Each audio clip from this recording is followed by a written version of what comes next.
Bueno, muy buenos días o buenas tardes, estimados participantes. Le damos a todos la más cordial bienvenida, agradeciéndole una vez más al profesor Manuel Arenilla por acompañarnos en esta tercer módulo que ya está iniciando el día de hoy.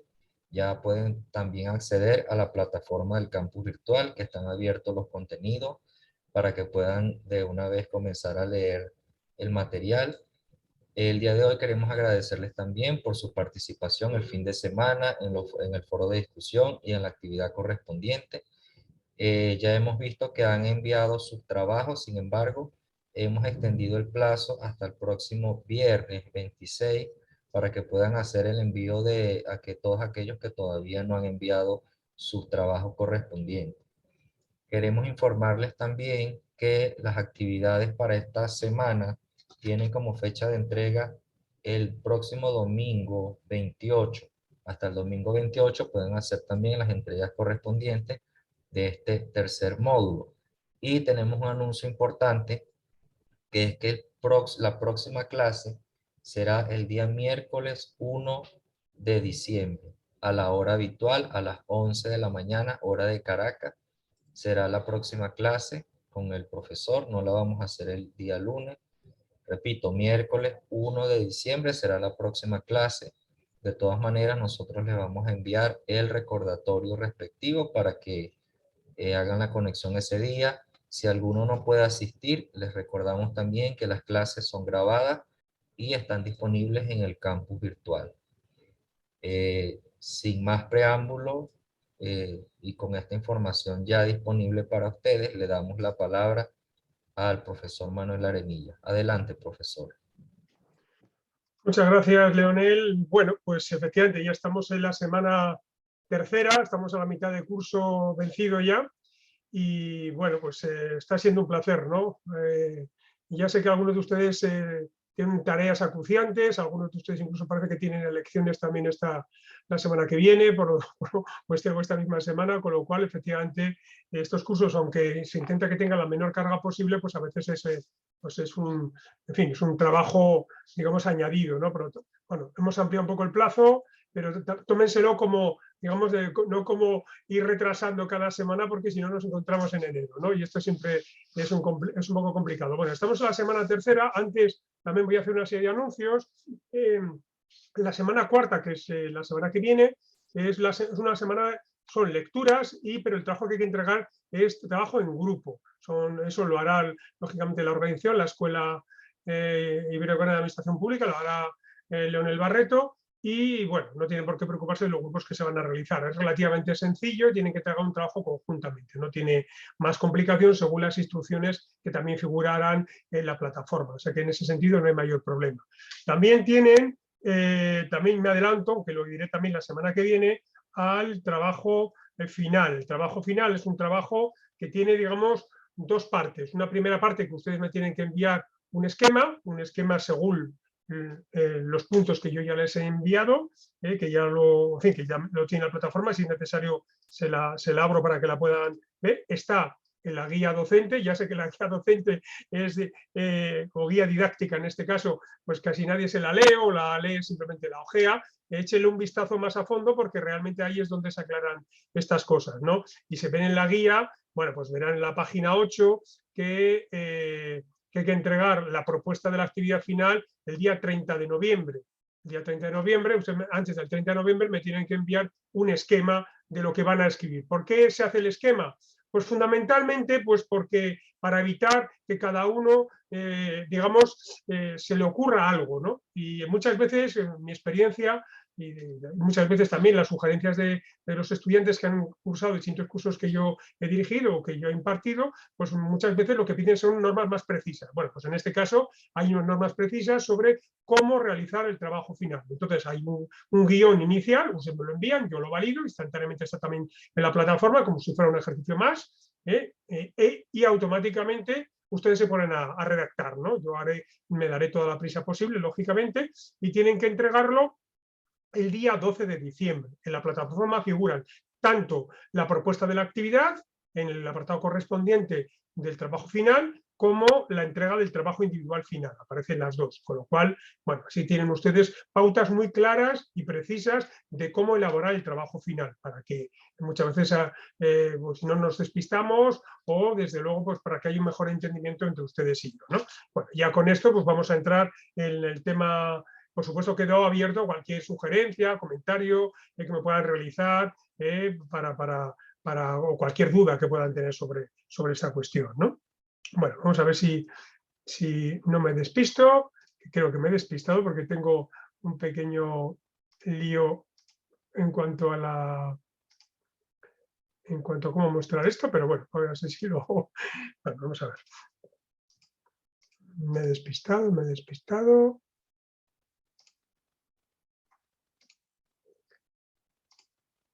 Y no logro verlo, no sé por qué ver.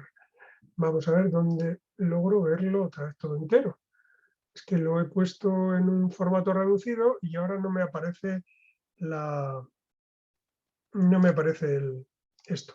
Ustedes están viendo la primera presentación, supongo, la primera, Leonel, estamos viendo la Sí, primera sí, página, se ¿no? ve la primera, Y la la segunda también, ¿no? presentación. Ahora se Sí, ve la sí, segunda. perfecto. Bueno, pues efectivamente, vamos a ver experiencias en alianzas de Iberoamérica. Vamos a explicar, vamos a ver, este es el orden. Primero, significado de las alianzas de una manera muy sencilla, la arquitectura de las alianzas, es decir, cómo cada país en Iberoamérica lo ha organizado, más o menos. Me voy a poner algunos ejemplos.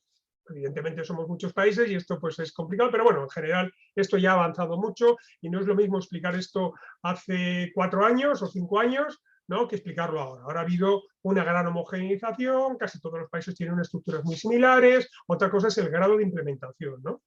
Me voy a detener en las experiencias de alianza, no las voy a citar a fondo, pero les voy a dejar muchos links, les voy a dejar muchos enlaces para que ustedes lo vean y para que se animen, ¿no? Porque ya he comprobado a lo largo de los 2 foros, especialmente de este último, cómo ustedes hacen referencia a una serie de aceleradores y también de barreras para la implementación de los ODS, y muchos de ellos tienen que ver precisamente con las alianzas. Y yo creo que eso ha calado entre ustedes, ¿no? Es muy importante tener alianzas de múltiples actores bajo liderazgo de los gobiernos y con un propósito muy claro, ¿no?, para implementar cada uno de los ODS y viendo además que es la única manera de tener recursos. También ustedes lo apuntan en alguno de los foros. Veremos lo que es diseñar alianzas, ahí vamos a pasarnos pues, en datos de CEPAL, datos de Banco Mundial. Hay algunos, yo simplemente voy a sintetizar muy brevemente en unas diapositivas las lecturas que tienen. Ya verán que las lecturas se han elegido muchas, pero muy cortitas todas ellas, con lo cual el que quiera ampliar tiene posibilidades significativas. En este caso yo he consultado con mis colegas que se dedican específicamente a las alianzas y a las alianzas de cooperación al desarrollo para que me dieran la bibliografía, para actualizar la bibliografía más reciente y la más relevante, ¿no? Bueno, después unas brevísimas conclusiones. Bueno, los ODS, como se plantea aquí, ya desde Naciones Unidas, proporcionan una plataforma para armonizar la acción privada de las políticas públicas. Y eso significa que hay que establecer asociaciones entre el sector público, el sector privado y el resto de la población. Aquí, fíjense que hasta ahora casi siempre eran los gobiernos. Después empezamos a meter al sector privado, ¿no?, sobre todo a las empresas. Y ahora también, y ustedes también lo han puesto de manifiesto en alguna de las intervenciones en los foros, es necesario la implicación de las comunidades, de las personas individuales también. Esto es muy importante porque es, como ya vimos en el primer tema, esto es un compromiso ético y por tanto es una responsabilidad ética, y esto abarca no solo a los gobiernos, no solo a las instituciones, a las empresas y a las organizaciones sociales, sino también a los individuos. Bueno, esto que viene aquí puede parecer algo extraño, porque ven a una serie de personas alrededor de una mesa. Esto era durante la COVID, como se ven, están separados. Bueno, pues al principio de la COVID, además, bueno, pues a pesar de la situación dramática que existía en todo el mundo, se forja una alianza de más de 2.000 millones de personas, con 1/3 del comercio mundial entre China, Japón, Corea del Sur, lógicamente, en Nueva Zelanda, Australia y 10 países del sudeste asiático, ¿no?, para establecer una organización comercial. A la vez, un poquito antes, se había realizado una asociación similar desde los países de África, con unas decenas de países de África, con 1.200 que afectan o abarcan a 1.200 millones de personas. ¿Qué quiero decir con esto? Bueno, pues si es cierto que en los últimos años hemos visto tensiones que van, que lo decía también en la primera el primer tema y también remacharé más en el cuarto tema, hemos visto tendencias, digamos, centrípetas a cerrarse las fronteras, a bloquear, etcétera. También estamos comprobando exactamente lo contrario. Y la pandemia nos ha puesto de manifiesto que, bueno, los problemas son globales, que el virus es global, pero que problemas como estamos teniendo ahora de tensiones, por ejemplo, en los suministros o tensiones desde el punto de vista de los semiconductores, etcétera, etcétera, del abastecimiento, de las cadenas de suministro, etcétera, etcétera, son problemas globales. Y estos problemas globales tienen que abordarse de una manera también global, ¿no? Entonces, entre esas dos tensiones, entre la tensión, digamos, de cooperación que ya existía desde hace un tiempo, que es una de las tendencias propias de nuestra época y que vienen reforzadas e incrementadas y aceleradas por las tecnologías digitales, que como sabemos una de sus características fundamentales es la interrelación, la cooperación, la interconexión entre todas ellas, ¿no? Y bueno, pues esta tendencia, que es una tendencia importante, y que es la tendencia que yo creo que la que va a dominar en la próxima década al menos, pues también tiene su parte contraria y es muy propio de los tiempos cuando hay cambios de era, ¿no? Donde hay fuertes resistencias, conservadurismo, proteccionismos, nacionalismos, que llevan al sentido contrario. Bueno, parece ser que está venciendo la primera tendencia más aperturista y hay tendencias, como todos sabemos, como los enfoques globales de gobierno abierto, etcétera, que van en esa misma línea. Bueno, se ha puesto como ejemplo esta alianza, que es una alianza poderosa, aunque también se resquebraja un poco últimamente, ¿no? Por la alianza entre Australia, Estados Unidos y Reino Unido desde el punto de vista militar. Bueno, pues esto también es propio de viejos tiempos, nuevos tiempos y de las tensiones que hay de los pasos de una era a otra era, ¿no? Bueno, el significado de las alianzas. Bueno, Ban Ki-moon, que es el secretario general, que fue bajo su mandato, se aprobó la Agenda 2030, dice que para lograr el éxito de la Agenda 2030 necesitamos alianzas sólidas, inclusivas e integradoras a todos los niveles. Fíjese, por eso hemos hecho tanta incidencia también en la localización, ¿no? Bueno, este es el secretario general Ángel Gurría. Ángel Gurría nos plantea que existe un margen considerable para mejorar la participación de los interesados en la elaboración y evaluación de las políticas públicas. Y para que esto sea posible, y esto vale para las alianzas, él comentaba hace 6 años ya, en Panorama de las Administraciones Públicas, que las administraciones, los gobiernos en general, tienen que adoptar iniciativas de participación, de alianzas, diríamos, accesibles, específicas, relevantes y atractivas, porque si no son con estas características, pues las alianzas pierden interés. Entonces, bueno, se montarán formalmente, pero si no hay ganancia por parte de los miembros que intervienen en esa alianza, pues bueno, pues se diluirá, simplemente será una alianza de carácter formal.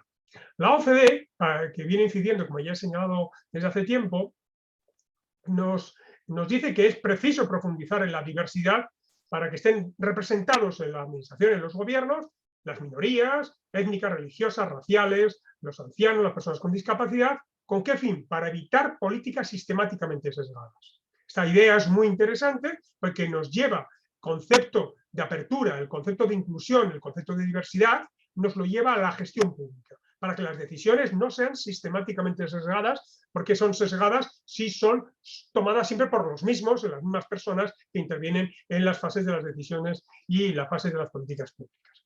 La OCDE también nos dice qué sucede cuando no hay esa participación. Podríamos trasladarlo cuando no hay esas alianzas. Bueno, pues se produce que hay una serie de ciudadanos que sufren exclusión social, que ven mermados sus derechos civiles, sociales, económicos, culturales y su nivel de vida. Y que, evidentemente, fíjense, estamos hablando de derechos civiles, estamos hablando de los derechos humanos, de los que hablábamos también en el primer tema, ¿no? Y deja fuera de la participación de la vida social mayoritaria a quienes la padecen. Por lo tanto, esa dimensión ética a la que hacíamos referencia también en el primer tema. Y la Asamblea de Naciones Unidas, en el 2014, dice que los ODS, cierro, digamos, este círculo que abrí con Ban Ki-moon, dice, proporciona una plataforma para armonizar la acción privada y las políticas públicas. Eso significa el establecimiento de asociaciones entre el sector público, el privado y la población. El privado va a las empresas y a las asociaciones, a todo el paquete completo. Y tienen que estar basadas en principios. Esta cuestión es muy importante. Por eso el primer tema hacía referencia a valores y a derechos humanos. Porque es necesario crear, lo contestaba esta mañana, lo contestaba una de las intervenciones en el foro, es importante que haya una concordancia, un acuerdo, una base común de principios y valores. Y esos principios y valores los tienen que liderar los gobiernos, los tienen que liderar el ámbito público, tiene que dar la administración, lo tienen que tener asumido, interiorizado los servidores públicos. Y esto da lugar, toda esta concepción teórica, digamos, a concepción de declaraciones de organismos desde hace ya tiempo y vienen remachando, pues bueno, pues bien, es la base y la justificación del objetivo de desarrollo sostenible número 17. Fortalecer los medios de ejecución y revitalizar la Alianza Mundial para el Desarrollo Sostenible. Bueno, el contenido exacto es alentar y promover la constitución de alianzas entre las esferas pública, público-privada y de la sociedad civil, para intercambiar ¿qué? Conocimientos, capacidad técnica, tecnología y recursos financieros. Fíjense que ustedes suelen poner mucho énfasis, digo en general ustedes como los estudiantes, sobre todo los que trabajan en la administración pública, ¿no? Yo también, evidentemente, ponemos mucho énfasis normalmente en los temas de los recursos financieros, en los recursos presupuestarios o presupuestales, ¿no? Y aquí nos habla del intercambio de conocimientos, de capacidad técnica y de tecnología. Y esto es un aspecto muy importante, intercambio de conocimiento. Esto es muy importante, porque estamos en la era del conocimiento, ¿no? Bueno, es el desglose del ODS 17, no todo ello, pero bueno, aquí nos fijamos en la concreción, aquí nos vamos a los indicadores, hay numerosas metas y hay indicadores que se refieren a la deuda, a las inversiones, a las exportaciones, a los aranceles. Claro, esto tiene que ver con el entramado de comercio, el entramado internacional, el entramado de cooperación, ¿no? También nos habla, por ejemplo, en una cuestión muy concreta, ¿no? Suma en dólares de los Estados Unidos comprometida para asociaciones público-privadas y asociaciones de la sociedad civil. Algo muy concreto, desde el punto de vista a la hora de medir si se están logrando este tipo de objetivos. Ya vimos también que muchas veces tenemos indicadores débiles o no tenemos indicadores suficientes, datos suficientes, estadísticas suficientes para poder medir este ODS 17, que es un ODS importante, ¿no?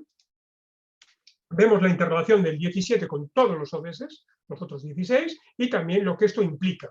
Implica derecho a la autodeterminación de los países, derecho al desarrollo, derecho a la solidaridad internacional, derecho a disfrutar de los beneficios del progreso científico y su aplicación, incluso la cooperación internacional en el área científica, el derecho a la vida privada, ¿no?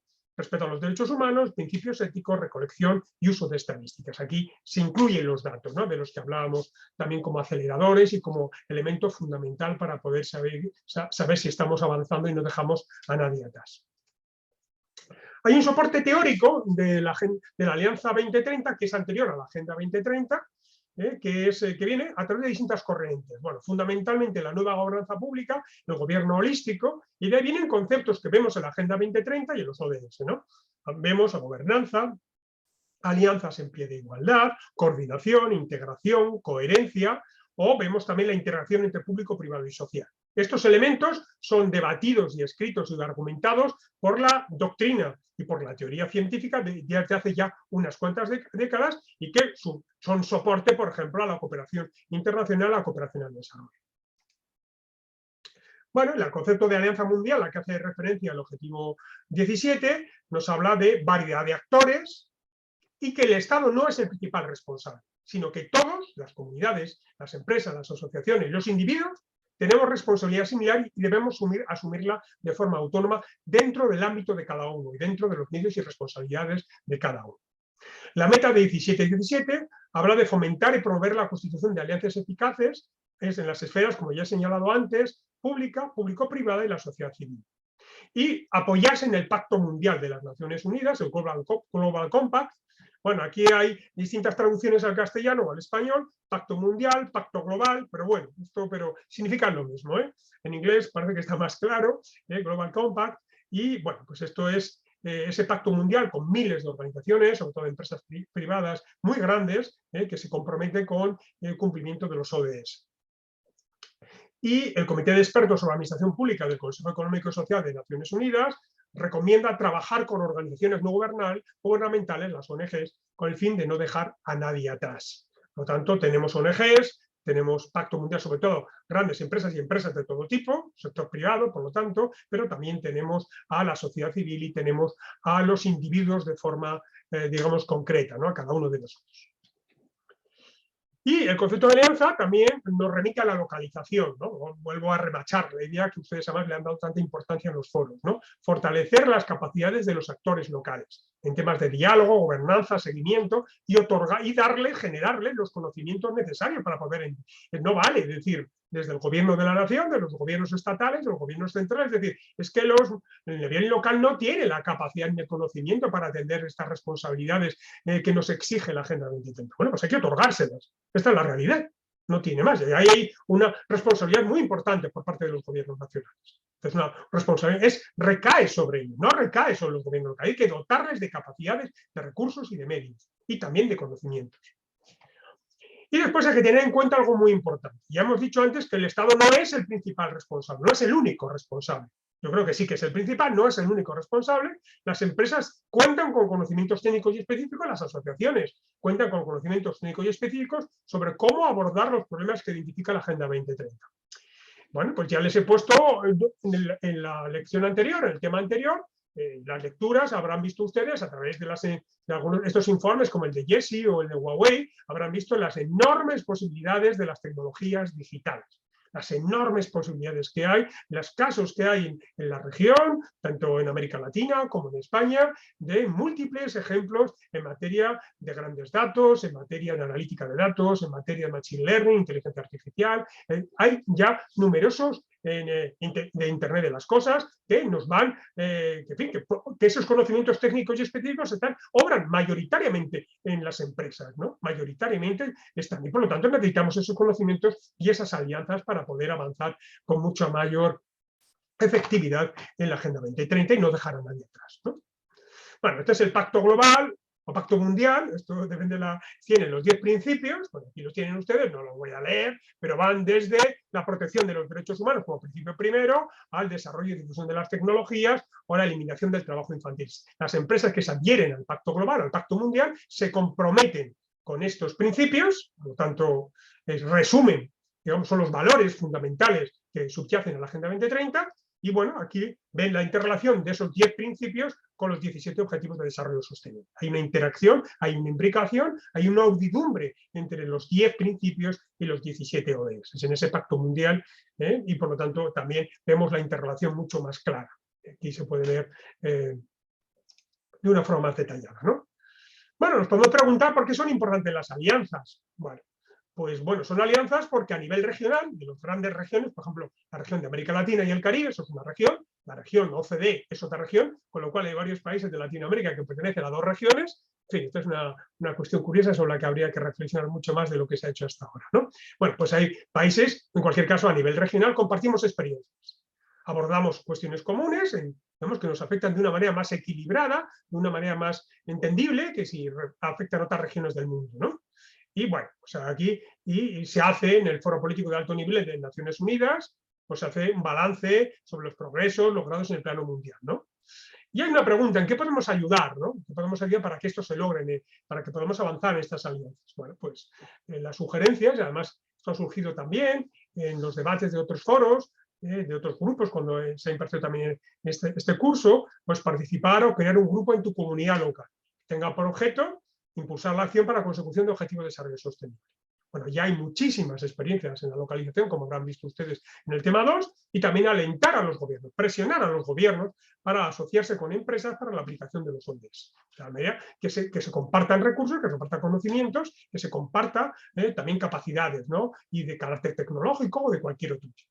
Yo creo que esto es tomar conciencia de que es imposible abordar con éxito la Agenda 2030 si no es en compañía de otros. De muchos tiene que ser, ¿no? Y de nosotros mismos. Bueno, aquí tienen la plataforma de alianzas de Naciones Unidas. Aquí ven ustedes, este es un pantallazo ya de hace un tiempo. Bueno, aquí ven ustedes, bueno, pues todo lo que hay, alianzas 5.300 aliados, 169, bueno, 17 objetivos, 169 que son metas, lo que hay, pero bueno, si ustedes clican aquí, pueden ver numerosísimas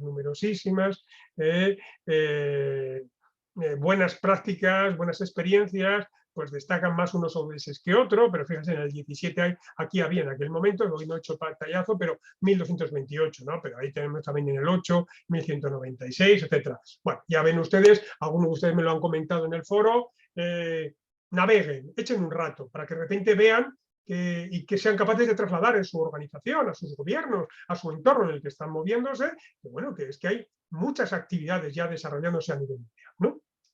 Bueno, este es el caso español, la plataforma de buenas prácticas de sostenibilidad, más de 1000 organizaciones que comparten unas experiencias, organizaciones, algunas de ellas privadas, la mayoría privadas, empresas muy grandes, que se han comprometido con esos 10 principios del Pacto Global. Tiene mucho, muy interesante, y bueno, el lema que estaba ahí era: aporta tu experiencia y encuentra nuevas ideas inspiradoras para construir. Es decir, tiene un componente de innovación.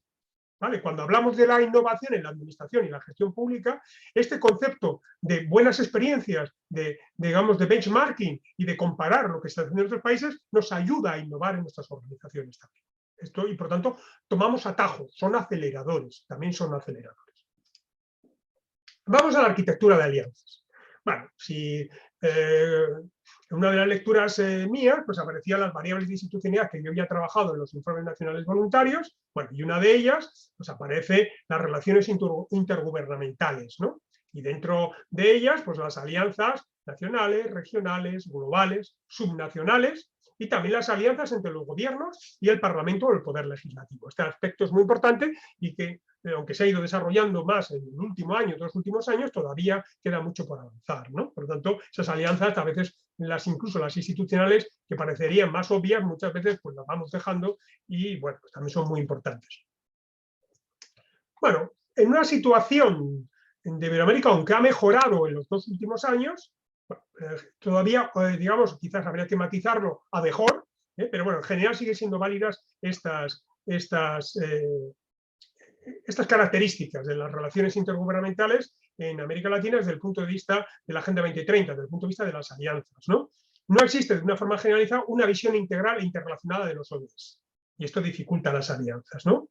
La estructura, la arquitectura institucional para esas alianzas, para las alianzas que hay a nivel nacional, a nivel subnacional, a nivel local, pues es compleja y a veces hace dudar de su eficacia debido a su complejidad. La arquitectura de estas alianzas presenta gran dificultad para abordar en su integridad los ODS, y eso especialmente cuando hay que alinearlos con los objetivos e indicadores nacionales. La participación efectiva de los agentes sociales en la implementación, evaluación y control de la Agenda 2030 es débil, hay que decir, después de las últimas evaluaciones, los informes nacionales voluntarios, que sigue siendo débil. Bueno, esto serían las principales características, las demás las tienen ahí, pero bueno, esto es lo que nos encontramos. Otra característica más es la exclusión de la ayuda al desarrollo de los países de riqueza media. Bueno, esto es una queja reiterada de muchos países que se encuentran en una riqueza media, en varios países en Latinoamérica, y que por eso, encontrarse en una zona media, no pueden recibir ayuda de cooperación al desarrollo, ¿no? Entonces dice, bueno, vamos, cambiemos las reglas a nivel mundial, porque tenemos una riqueza media dentro de la... Pero no, esto, si no recibimos ayuda al desarrollo, hay algunos aspectos que no vamos a poder avanzar.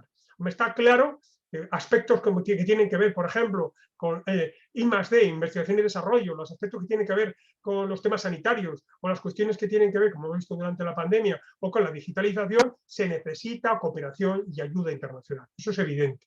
Por lo tanto, hay que cambiar los criterios que en este momento soportan la ayuda internacional.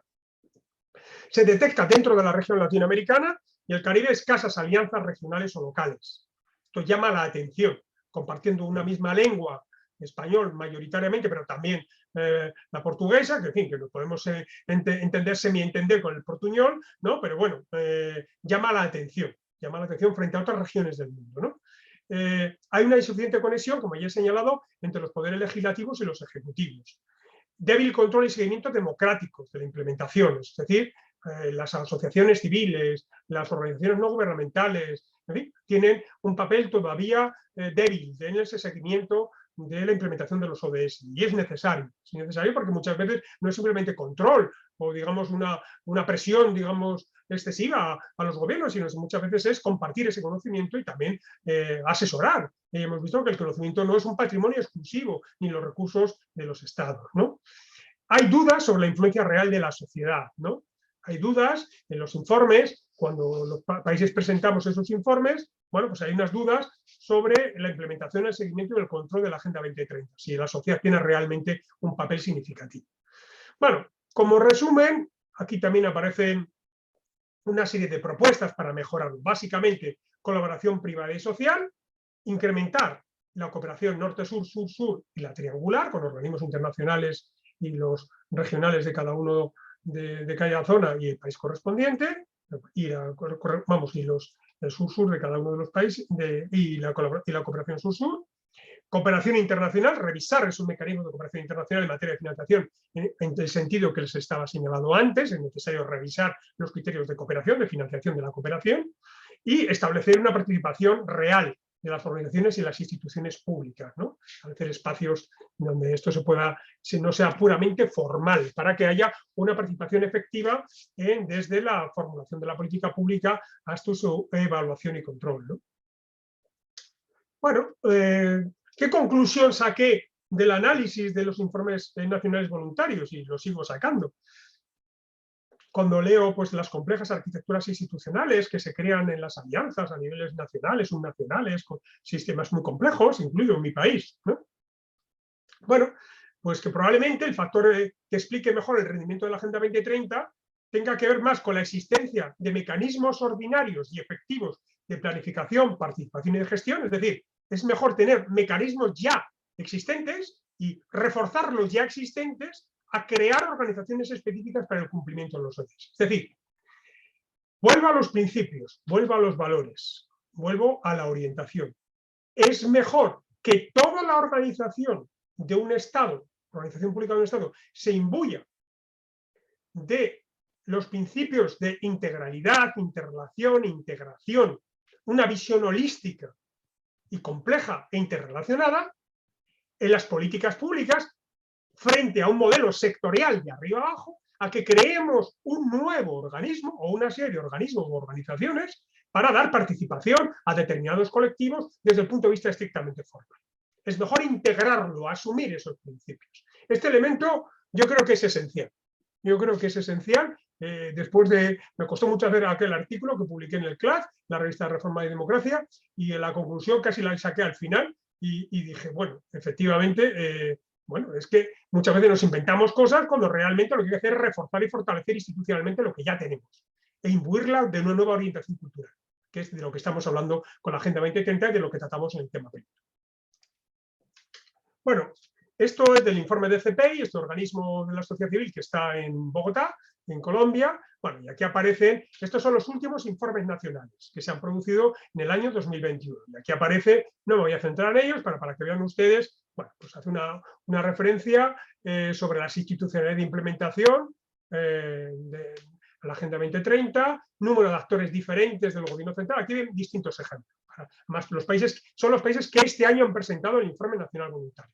Ha cambiado la metodología CPI y solo ha recogido este año la de estos países de 2021 y tienen mucho interés. Hay países que han puesto más énfasis en la participación de la implementación de la Agenda 2030 y otros en la participación en la institucionalidad de la implementación nacional de la Agenda 2030. Y otros en los dos, ¿no? Otros en los dos, mayoritariamente. Aquí vemos la participación de actores diferentes al gobierno nacional en la institucionalidad de la implementación. Hay países que, bueno, pues que tienen en cuenta solo los gobiernos subnacionales, otros que tienen todos, sociedad civil, sector privado, academia, gobiernos subnacionales, parlamento y otros actores. Otros, aquí vemos en la tabla de la derecha, la tabla 5 de esta fuente de CPI, ¿no? Participación de actores diferentes al gobierno nacional mediante acciones de implementación, es decir, que intervienen en la implementación, ya no solo en la institucionalidad, sino que se comprometen a la actividad, ¿no? A implementar ese tipo de actividades para que desarrolle la Agenda 2030. Ve que hay una serie hay distintas posibilidades, ¿no? Hay algunos casos que, como hemos visto, fíjense aquí vienen los parlamentos, tanto la tabla 4 como la tabla 5, pues bueno, tienen debilidades. Esto es aleatorio porque son los que han presentado, es decir, no es una muestra representativa, pero bueno, aquí se ve que tiene debilidad el Parlamento respecto, por ejemplo, al sector privado, a la sociedad civil o a la academia, ¿no? Por ejemplo, o a otros actores. La tabla 6, en este caso también de CPI, la participación en el proceso de construcción de los informes nacionales de actores diferentes al gobierno nacional.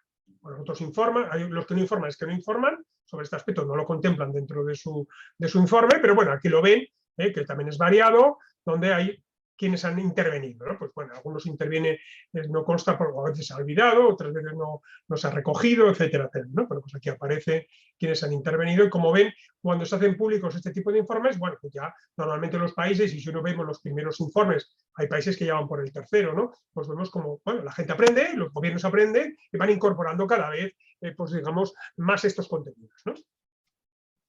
Bueno, pues este es el modelo regional que hay del Foro de los Países de América Latina y el Caribe sobre el desarrollo sostenible. Este es el, dentro de Naciones Unidas, CEPAL. Este es el modelo, digamos, más complejo que hay. Como ven, no será por foro ni por comités, ¿no? Porque comités sobre cooperación sur-sur, Comisión Estadística de Naciones Unidas, Comité de Desarrollo de Cooperación del Caribe, etcétera, etcétera, etcétera. O sea, aquí sí que hay, sí que hay, pero estos son dentro del entorno, no específicamente sobre la Agenda 2030 ni sobre políticas concretas, son los que hay pues, en materia general, ¿no? Pues, y algunos concretos, por ejemplo, el tema de mujer o el tema de desarrollo, el tema de población, que muchos de ellos vienen de atrás. Lo que llama la atención es que la Agenda 2030 no haya llamado a hacer alianzas específicas o alianzas regionales, digamos, sobre la base de Agenda 2030. Bueno, esto también es de Naciones Unidas y esto es un mapa indicativo de actores. Aquí lo pueden ver ustedes, que hay desde miembros participantes de sectores implicados, ¿no? Stakeholders, que hay desde personas con discapacidad, sindicatos, institución de auditoría suprema, parlamentos, instituciones filantrópicas, mujeres, niños jóvenes, organizaciones no gubernamentales, oficinas estadísticas, financiación y planificación, bueno, que tienen simplemente indicativo, como dice el pie de la imagen, ¿no? Bueno, esto es de CEPAL, del último informe de 2021, donde aparecen los informes nacionales voluntarios y también, bueno, perdón, esto es los planes de acción de gobierno abierto, me he despistado, los planes de acción de gobierno abierto, que han evolucionado del 2011 a 2021, bueno, pues hay algún país que ya va por el cuarto informe de gobierno abierto y, bueno, en muchos países también hay evaluación externa. Hay evaluación externa o evaluación propia de cada uno de los estados, pero aquí no está España, España ya ha presentado, quiero recordar que es su tercero, me parece que es tercero o cuarto, plan de gobierno abierto, y bueno, en algún caso ha tenido evaluación externa, ¿no? Y el último que ha presentado es una evaluación interna de gobierno abierto, hecha realizada por el propio gobierno. Bueno, lo que es interesante es que haya múltiples valoraciones, múltiples evaluaciones y, si es posible, evaluaciones independientes, ¿no? Ya saben ustedes que el gobierno abierto pues tiene una pata de participación y tiene una pata de cooperación y otra pata de transparencia. Son las tres grandes patas que tienen los gobiernos abiertos. Y, lógicamente, la pata de cooperación mueve hacia las alianzas, ¿no? Bueno, aquí vemos la institucionalidad. Esta es un poco más antigua, pero bueno, aquí no quería actuar porque hay tantas que, bueno, pues aquí pueden ver una, la de República Dominicana, de hace 2 años, 3 años. Bueno, pues había subcomisiones, la de persona, la de prosperidad, la de planeta institucional, con distintos ministerios implicados, que lógicamente con el cambio de gobierno han cambiado, pero bueno, esto, aquí ven en el caso de Costa Rica, creo recordar qué es, porque no lo veo yo bien, pero bueno, sí, efectivamente, bueno, son modelos, simplemente quédense pues estas complejidades y ya les he dicho que cuanto más se integren en el funcionamiento ordinario y se refuerce, mucho mejor, ¿no?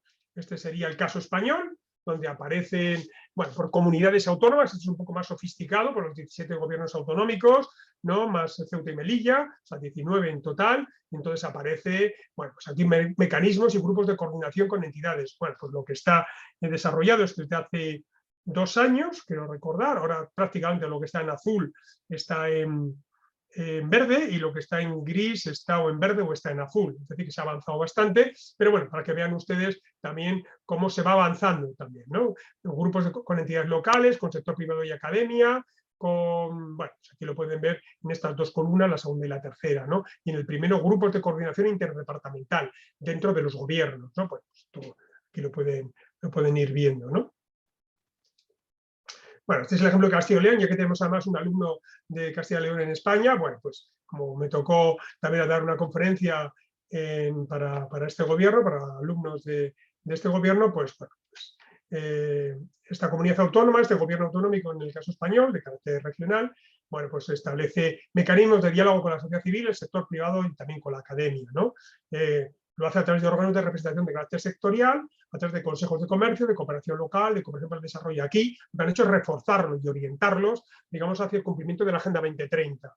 Y, por ejemplo, el caso del Consejo de Cooperación para el Desarrollo, que reúne a organizaciones no gubernamentales para el desarrollo y oficinas de las cooperación de universidades públicas, de Castilla y León, sindicatos, empresarios, la propia administración autonómica, grupos parlamentarios. Bueno, pues esto es un modelo que cada región pues, hace el que cree que es más adecuado. Y en este caso, pues, bueno, lo que hace es fortalecer algunos de los organismos, ampliarlos y también, lógicamente, después establecer compromisos de orientación y de alineamiento con la Agenda 2030. Bueno, experiencia de alianzas. Bueno, pues esta es la pandemia. La pandemia, esto es al principio de la pandemia, CEPAL nos ponía de ejemplo pues a una serie de países, estos son unos poquitos que puso al principio, Colombia, Honduras, Chile, Perú, también Colombia y el Caribe, en general la región del Caribe, en la que nos hablaba de, bueno, de cómo estaba colaborando el sector privado pues en cuestiones de telecomunicaciones, sobre el avance de la pandemia, en temas de adquisición de respiradores mecánicos, de compra y donación de equipos médicos, o por ejemplo, fondos para implementar la protección a médicos y fortalecer el sistema de salud, para los cuidados intensivos, o para elaborar alcohol y desinfectante de manos. Bueno, esto es una cuestión muy puntual, muy concreta, pero que nos abre posibilidades. Y después hay más estables, ¿no? Aquí hay, en el Pacto Mundial, bueno, pues ahí está la red española, para los objetivos 16 y 17. Si ustedes entran aquí, pues clican aquí, verán muchísimos ejemplos. Yo mismo me sorprendo cada vez que entro, es infinito ya lo que hay.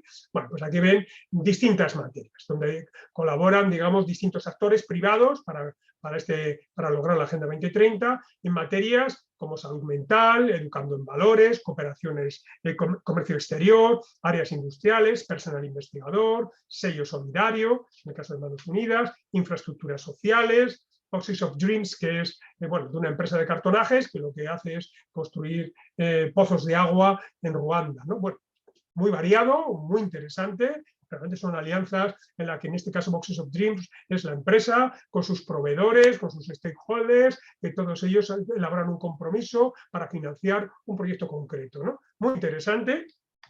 Esta es la plataforma de Naciones Unidas que antes les señalaba para los aceleradores. Bueno, en este caso pues, tomé en aquel momento 111 casos y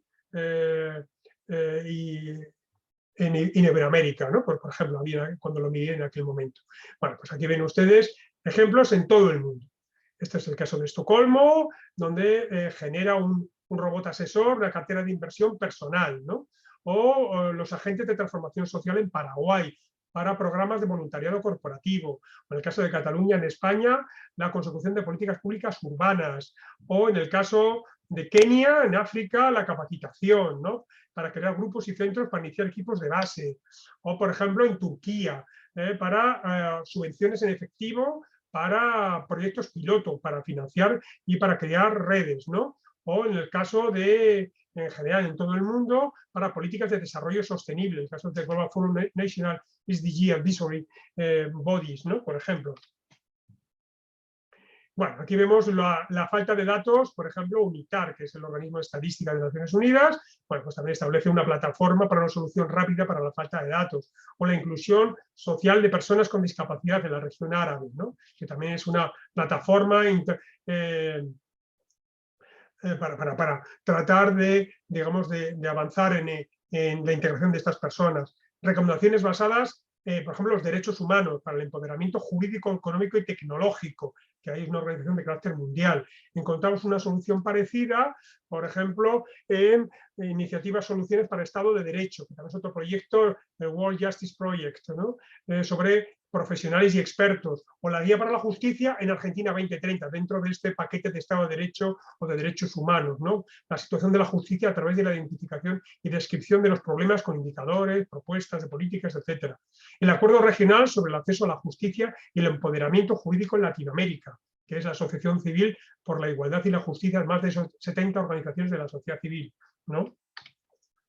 Bueno, promoviendo la paz y la justicia en Bangladesh, por ejemplo, el Comité de Asistencia Jurídica, como ven, incluso en aspectos muy concretos sobre la protección de derechos humanos y del Estado de Derecho, ¿no? El Plan Estratégico de Desarrollo Nacional peruano para la implementación de la Agenda 2030, ¿no? O la glosa del gobierno abierto, que es PNUD, que está en diversas instituciones mexicanas, que es fortalecer una buena gobernanza en México a través del desarrollo de capacidades, de vinculación social, para que se empoderen a agentes de cambio. O en Helsinki, presupuestos participativos, por ejemplo, en el caso de esta ciudad. O programa piloto global para guías de ODS, para que se pueda, para que cualquier institución pueda hacer su propia guía, su propio, digamos, alineamiento con los ODS, ¿no? Son hojas de ruta en ciencia, tecnología e innovación de ODS, ¿no? O los temas Encuentra tus valores, que es un juego que hace el gobierno de Austria en Europa, sobre un juego no electrónico sobre valores, ¿no? O Design Thinking, de, digamos, las profesiones y los tecnológicas que combinan la educación de estas profesiones tecnológicas o disciplinas tecnológicas con procesos creativos entre los jóvenes, la Fundación Siemens, ¿no? O el Plan Municipal de Ordenamiento Territorial de Godoy Cruz en Mendoza, en Argentina, para acciones, el Plan Municipal de Ordenación Territorial, o en Guatemala los indicadores básicos para presentación de informes para el sector privado relacionados con los ODS. Liderazgo juvenil, con causa en América Solidaria, que es una red de jóvenes que hacen proyectos relacionados con ODS. En el caso de Bogotá, el índice de transparencia está basado por las veedurías distritales desde el año 2016, en alianzas con el sector privado y la sociedad civil. O en Oaxaca, en México, prácticas comunitarias, ¿no? Son de aceleración dentro del marco abierto. O en Brasil, por ejemplo, el centro ODS para en los municipios para sensibilizar y movilizar de las organizaciones del primer, segundo y tercer sector y la comunidad académica en la consecución de los ODS. Como ven, son muchos ejemplos. Yo les animo a que entren y que echen una tarde, una mañana, no sé, un rato, porque verán de repente la de cosas que se pueden, que se están haciendo. Tiene un enorme interés, ¿no? Bueno, aquí vemos Brasil también, nuestros pueblos, callejones y patios traseros. Bueno, pues liderar y promover la ciudadanía en aldeas y favelas, en Belo Horizonte, en Minas Gerais, en Brasil, ¿no? Bueno, en temas muy diversos, desde salud, diversidad sexual y respeto a la diversidad sexual, trabajo decente, comunidades sostenibles. Bueno, la matriz estratégica de iniciativas públicas, en este caso en Tucumán, en Argentina, ¿no? Que genera información y creación de espacios de coordinación entre distintos colectivos, ¿no? Para la planificación provincial. Bueno, pues esto tiene también un enorme interés. Como ven, hay derechos, hay cuestiones de salud, hay cuestiones muy concretas en materia de capacitación, de formación, en cuestiones medioambientales, de todo tipo, ¿no? Bueno, la caravana de los ODS, que está desarrollada en Venezuela, diálogos locales para el desarrollo, ¿no? Son diálogos intersectoriales facilitados por el Sistema de Naciones Unidas en Venezuela para alinearse con los ODS. En el caso de España, la agenda de Euskadi y País Vasco, que es, bueno, cómo las diferentes políticas públicas vascas ayudan a la implementación de los 17 Objetivos de Desarrollo Sostenible, ¿no? Bueno, como ven, volvemos y también, esto es la misma que repetí en la localización, y después están los ejemplos de localización, ¿no? Los ejemplos de localización que también, una buena parte de ellos son alianzas de los distintos niveles de gobierno. Bien, por lo tanto, si ustedes hubiesen sido mis alumnos hace 4 años, pues hubiera puesto pocos ejemplos. Bueno, yo les daré, lógicamente, subiré al acabar este webinario, pues les subiré la presentación, por lo tanto también tendrán acceso a clicar y acceder a ellos, ¿no? Bueno, diseño de alianzas. Bueno, este es CEPAL, bueno, perdón, OCDE, y es el papel de la cooperación internacional. Vamos a ver algunas cosas de qué son las alianzas, cómo construirlas y algunas enseñanzas que hemos aprendido. Son enseñanzas sencillas. Yo he tratado de elegir, ya les he dicho que he hablado con mis compañeros expertos en el asunto y digo, a ver, dadme cosas que sean sencillas, que todos podamos entender, porque hay muchísima literatura, siempre suele suceder esto, ¿no? Bueno, ellos me dieron, bueno, y la hemos actualizado y me dieron una serie de materiales. Bueno, aquí vemos que 3 formas de facilitar la transformación digital, en este caso a través de la cooperación internacional. Trabajar con más herramientas y actores, desarrollar capacidades internas y trabajar de manera inclusiva. Pero fíjense, trabajar con más herramientas y actores, ¿no? Bueno, pues aquí aparece la asistencia técnica y la transferencia de tecnología, la cooperación multilateral, triangular y sur-sur. Esto ya lo he comentado. Fíjese que estamos hablando de los aceleradores digitales, que estábamos en el tema, ¿no? El segundo elemento de más herramientas y actores, diálogo sobre políticas y fomentar el intercambio de conocimientos y países de América Latina y el Caribe, sea para los temas de digitales o para cualquier otro tema. Y el tercero sería fomentar nuevas iniciativas de cooperación multilateral sobre temas digitales globales claves o sobre cualquier otro tema. Bueno, esto he puesto como ejemplo para que lo puedan, algo muy tangible, ¿no? De lo que puede ser la cooperación internacional en un tema puntero como es la digitalización. Bueno, ¿qué se entiende por asociaciones público-privadas, ¿no? Pues bueno, pues nos encontramos, bueno, pues digamos con una, digamos, distinta intensidad, pues desde baja intensidad, como puede ser reestructuración de empresas de servicios públicos, mercantilización y descentralización, hasta el desprendimiento total. ¿Dónde nos movemos las asociaciones público-privadas? Digamos, pues nos movemos entre acuerdos de gestión y operación, arrendamientos, concesiones, joint ventures, contrataciones, desprendimiento parcial del patrimonio público. Pues aquí nos movemos en la parte central. Esto serían asociaciones público-privadas. Aquí tienen el Banco Mundial, si clican aquí, esto es realmente interesante. Ha trabajado muy bien el Banco Mundial en estos aspectos, con experiencias concretas y muchas de ellas de la región. Pero bueno, aquí lo pueden ver de una manera muy sintética, estos 4 tipos. ¿Qué más encontramos? Bueno, en este caso es Mesoamérica, estos son datos del 80 a 2006, perdón, el periodo 80-2006, periodo base, perdón, 80-2000, perdón, estoy haciendo un lío. Esto es 2007-2013, todo como referencia el periodo 80-2006, y vemos, bueno, que la alianza público-privada en infraestructura fue muy elevada hasta el año 87, pues fue con grandes altibajos, bueno, pues volvió a caer a partir de la crisis del año 2013 y en estos momentos, bueno, habría que ver datos más actualizados de CEPAL, ¿no? Pero bueno, ya pueden ver ustedes cómo la colaboración pública que va en rojo y la privada que van en azul, bueno, pues van alternándose, dominando muchas veces la privada, ¿no? Pues a veces por sistemas de financiación o sistemas, digamos, de pago aplazado de las inversiones en infraestructura, etcétera, etcétera, ¿no? Bueno, aquí vemos también otra forma en distintos países, pues vemos bueno, el porcentaje de Producto Interior Bruto.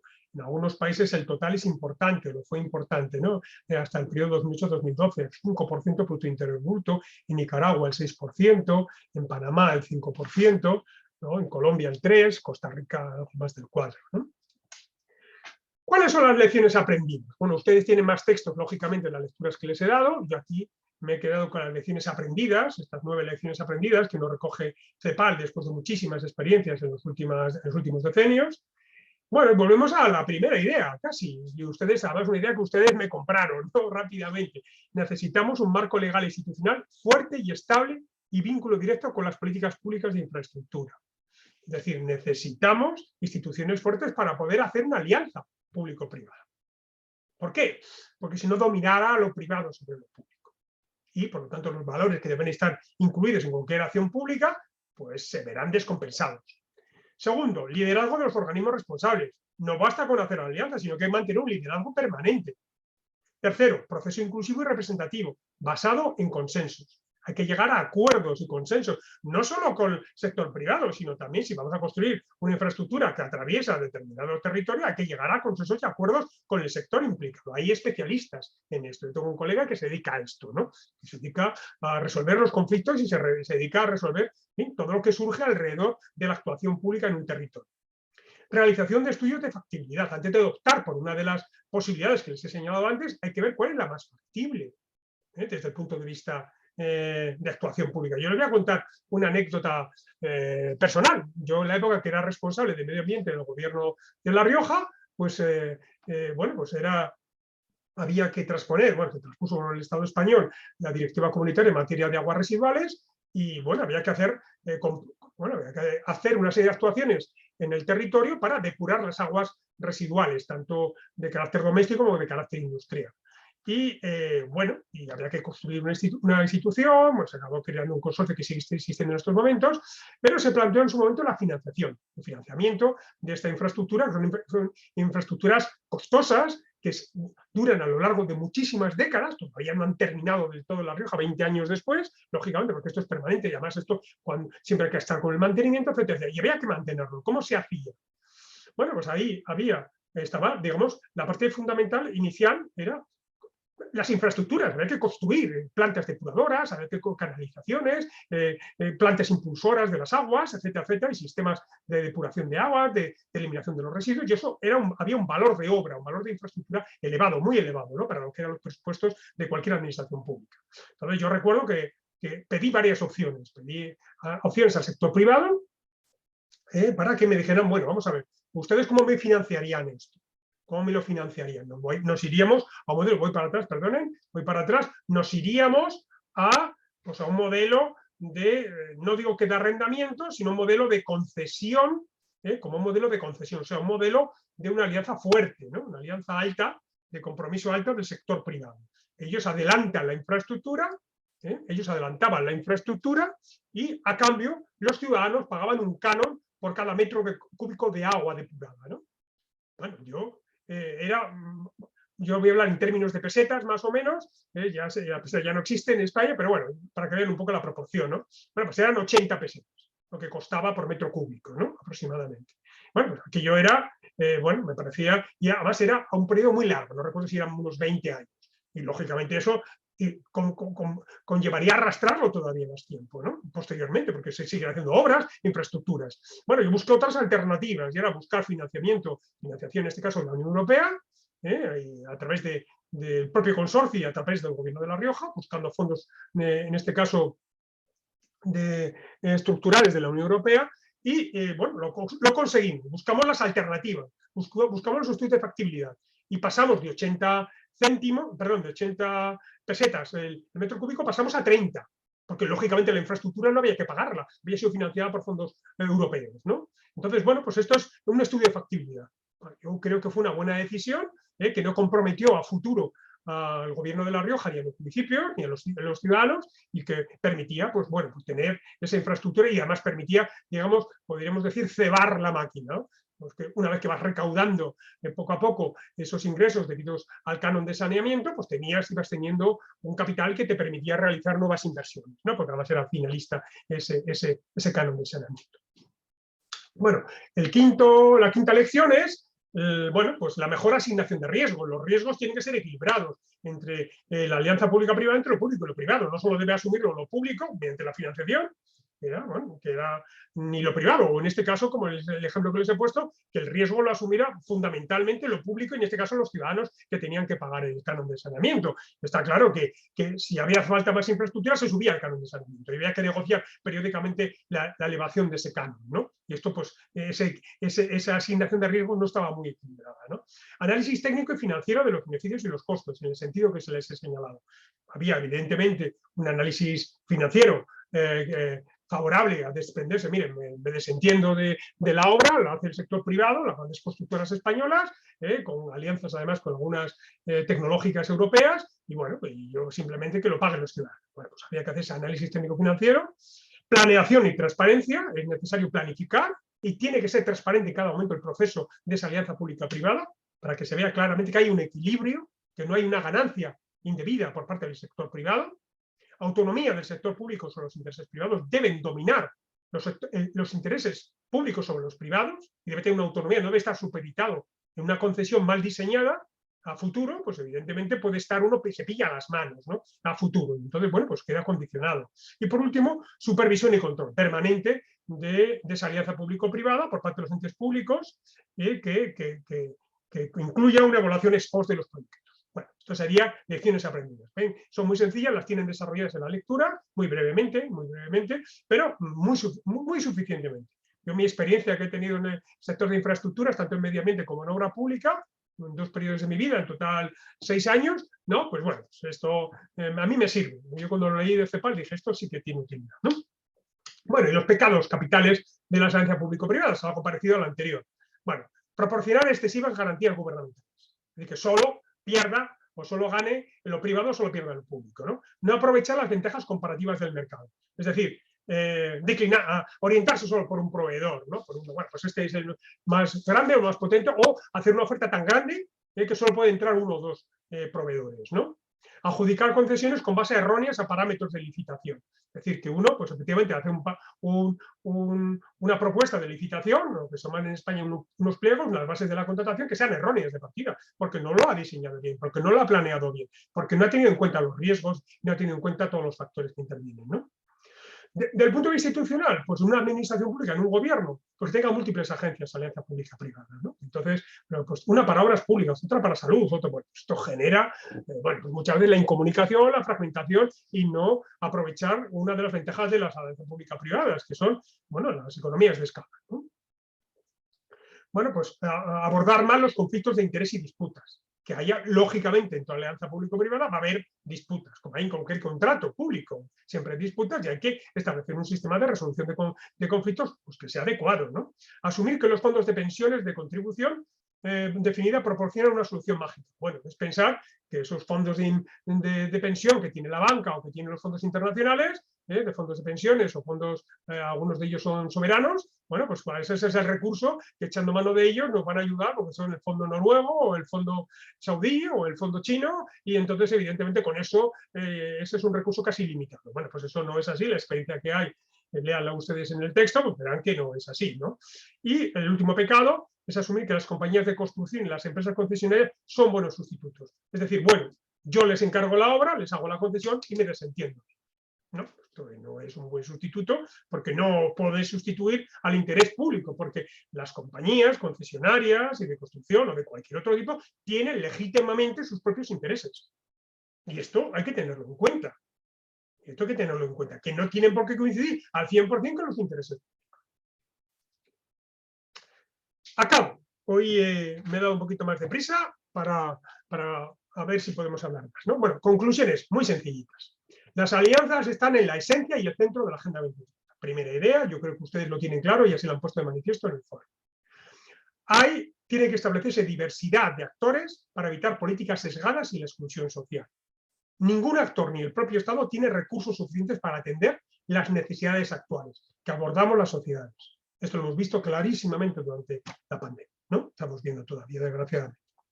El Estado tiene un papel fundamental, que es activar a la sociedad. O sea, no es, bueno, yo doy la posibilidad de que participen. No, no, no. Tengo que activar a la sociedad para que participen. No me es indiferente si participan mucho o poco. Deben participar mucho. Compartir experiencias para avanzar. Fíjense la de plataformas que les he señalado ya, ¿no? A lo largo de este curso.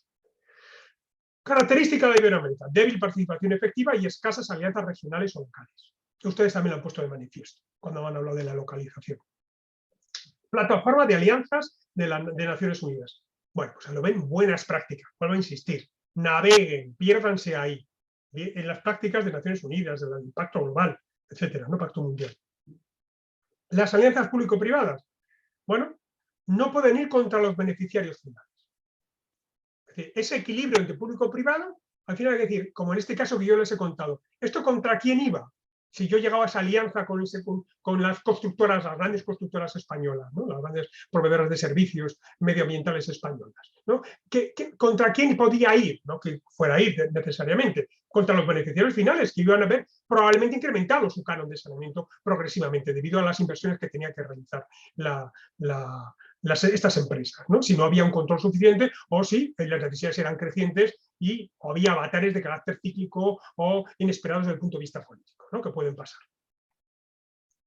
Y las alianzas público-privadas requieren, esto sería fundamental, pero vale para las alianzas público-privadas o para cualquier tipo de alianzas, o para cualquier cosa que estamos diciendo casi en este curso ya la semana tercera, ¿no? Reformas institucionales profundas, fortaleza institucional y capacidad institucional. Bueno, quedo a su entera disposición, como siempre, en el correo electrónico y en la plataforma para todo lo que necesiten. Muchísimas gracias. Muchísimas gracias, profesor. A continuación, invitamos a todos los participantes a realizar sus preguntas mediante la opción levantar la mano o a través del chat de preguntas y respuestas que tenemos dispuesto para ello. Ya tenemos una mano levantada, es de Osman González. Osman, te vamos a habilitar el micrófono. Adelante, Osman. Ok, buenas tardes, profesor. Buenas Osman. tardes también al CLAT. Bueno, a mí en general, y así lo he hecho en los comentarios diversos que he tenido acá, me preocupa mucho el tema de la débil participación en el desarrollo de la Agenda 2030 y también, por lo menos, la experiencia de nuestro país, ¿ya? Tal vez los informes dicen muchas cosas, pero no hemos visto una cohesión entre lo que es esas alianzas público-privadas, menos desde el punto de vista regional, de la cooperación, más bien dicho, con los otros países de América Latina y el Caribe, y obviamente con menos razón a nivel de los gobiernos locales. Entonces, la pregunta, profesor, es cómo nosotros podemos acceder o incentivar de que esto ocurra para poder, de alguna manera, construir también esas alianzas público-privadas en el ámbito local. Eso, muchas gracias, profesor. Bueno, pues presionando desde la sociedad civil, desde las organizaciones de que ya están organizadas, organizaciones no gubernamentales, que ya existen en el ámbito educativo, en el sanitario, en materia deportiva, etcétera, etcétera. Bueno, pues convirtiendo en una necesidad para esas asociaciones ese alineamiento con la Agenda 2030 y con el fin de que esta necesidad se incluya en la agenda política de los gobiernos locales, ¿no? Y del resto de los gobiernos. Esto es muy importante. ¿Cómo hemos conseguido, piensen ustedes, ¿no? ¿Cómo se ha conseguido que las cuestiones de igualdad de género, por ejemplo, de no discriminación, y se incluyen en las agendas? O sea, ha conseguido a través de, bueno, pues una serie de iniciativas ciudadanas, a través de una serie que además, bueno, pues son muchas veces de carácter mundial, o que los propios, en este caso cuentan con una gran ventaja. Primero, en todos los países, como hemos visto, que prácticamente en la totalidad, yo creo que en todos, existen guías o agendas de localización para implementar los ODS a nivel local. Eso ya una de las cuestiones. Hay una institucionalidad que muchas veces pues, no es lo suficientemente fuerte, pero sí que es bastante importante. Después también buscar pues, aliados, por ejemplo, en los parlamentos, que tiene también un gran interés, ¿no? Porque en este caso los parlamentos nacionales o, por ejemplo, los organismos, por ejemplo, de fiscalización que hay en cada uno de los países, de tal manera que también recomienden estos organismos que sea bueno el desglose de esta Agenda 2030 en el nivel local. Pero al final, como todos los movimientos, digamos, de introducción de elementos en la Agenda 2030, perdón, en las agendas políticas, tiene que ver, bueno, pues con los movimientos sociales y con la pretensión de que las iniciativas ciudadanas se acaben incorporando, ¿no? Y efectivamente, hay muchos ejemplos a nivel mundial muy positivos y, bueno, yo creo que esta es un poco la idea, no es una varita mágica. Es buscar la sensibilidad, buscar digamos, la labor pedagógica en los partidos políticos, en las asociaciones, en los sindicatos, de tal manera que esto se vea como algo imprescindible. Quizás haya una manera de hacerlo también, ¿no? Fíjese que cuando hablemos de la Agenda 2030 o de Objetivo de Desarrollo Sostenible, al final es una etiqueta demasiado grande, ¿no? Bueno, y si lo concretamos, y si vamos a las estrategias de esas palancas que yo les ponía de manifiesto en el foro esta mañana, que haré más incidencia, lógicamente, y si vamos a esas palancas como aceleradores, y si decimos, bueno, debe ser incluido dentro de las políticas de este municipio, de esta localidad, se tienen que incluir los temas de desigualdad o de inequidad, o las cuestiones de igualdad de género, o los temas medioambientales, pero concretos. Concéntranse en los ODS, desciendan a las 169 metas, miren los indicadores y hagan propuestas concretas. Y hagan uno, por ejemplo, sería muy interesante que se crease en un municipio relativamente voluminoso, en una localidad, pues un grupo que midiese el grado de cumplimiento de los ODS en ese municipio, ¿no? Con la información disponible, que la que haya a nivel nacional, la que se pueda desagregar a nivel local. Que no, aunque no sean, lógicamente, los 232 indicadores, pero aunque sea 10 o 15 o 20, y compararlo con otras localidades o compararlo con el ámbito nacional. Ya les dije que, bueno, les puse el ejemplo en el caso español, también en el caso australiano, que ya vamos por el caso español por la segundo informe, uno el 18 y otro el 20, sobre localización y medición de 103 ciudades. Bueno, ese es un buen ejemplo. Entonces, bueno, creen, y de tal manera que conviértalo como se hace ahora. Lógicamente, désele difusión y diga, pues tal municipio estamos por debajo de la media nacional o tenemos unas carencias importantes en este aspecto, en este aspecto, en este aspecto. Eso son buenas, cuento cosas que suceden, habitualmente son buenas prácticas. Pero tomen los 17, bajen las 169, bajen los indicadores y vean cómo están esos indicadores y esas metas dentro de su localidad. Y eso le llamen, lógicamente, lo que es Agenda 2030. Digo, mire, este indicador a usted le importa, ¿no? Hemos visto muchísimos. Proporción de mujeres que están en la asamblea municipal, ¿no? Nosotros llamamos pleno del ayuntamiento, ¿no? ¿Cuántas mujeres hay? Pues mire, imagínense, pues la media del país en los organismos del Estado es el 37%. En este municipio el 15%. Pues mire, no puede ser. La tendencia debe ser al menos el 40%, ¿no? Y lo deseable es el 50%. ¿Bien? Pues este tipo de cuestiones, o en materia de pobreza, o en materia de hambre, o en materia de indicadores de calidad medioambiental, ¿no? Bueno, este tipo de cuestiones yo creo que es importante. Y también presionar para que haya mayor información en las oficinas de estadística a nivel nacional, a nivel subnacional y a nivel local. Esto también es un elemento muy importante.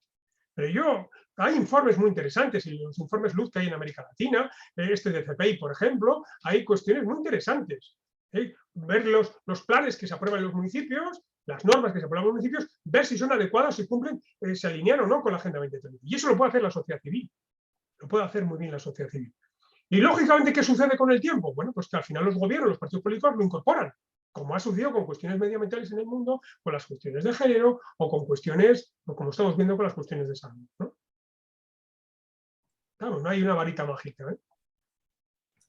Muchas gracias, profesor.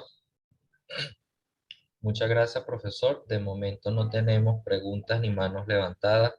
Solamente queremos recordarles que esta clase está siendo grabada. Pueden ustedes consultarla posteriormente en nuestra plataforma del campus virtual de la Escuela del CLAP, que las actividades están todavía con fecha de entrega para el día viernes, para aquellos que todavía no han entregado la actividad correspondiente de la semana pasada, y que las nuevas actividades correspondientes al módulo 3 están para fecha de entrega el día domingo 29.